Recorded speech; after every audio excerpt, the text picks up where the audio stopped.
જૂનાગઢ જિલ્લામાં હવામાન વિભાગના અનુમાન મુજબ આજથી તારીખ 23 મે દરમિયાન મહત્તમ તાપમાન 43 ડિગ્રીની આસપાસ રહેવાની પૂરી શક્યતા છે।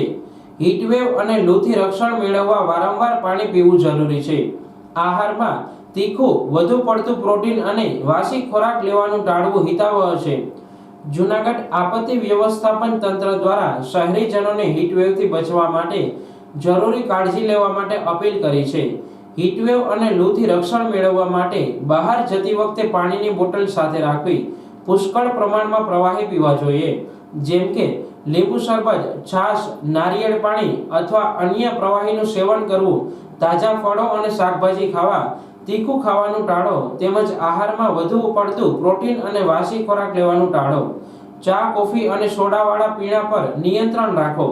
બહાર જતી વખતે છત્રી, ટોપી કે સ્કાર્ફ સાથે રાખવું, લાંબો સમય તડકામાં ન રહેવું, આછા રંગના તેમજ ઢીલા સુતરાઉ કપડાં પહેરવા, કામ કરતી વખતે થોડા સમયે વિરામ લેવો જોઈએ અને ઠંડકવાળા સ્થળો પર સમયાંતરે આરામ કરવો અને નાના બાળકો, વૃદ્ધો અને સગર્ભા સ્ત્રીઓનું ખાસ ધ્યાન રાખવું।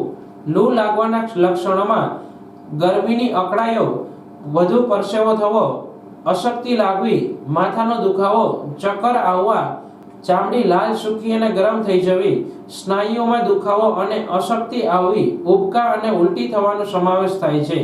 ઉપરાંત જરૂરી સારવાર માટે નજીકના સરકારી દવાખાના, CHC, PHC, UHC નો સંપર્ક કરવો।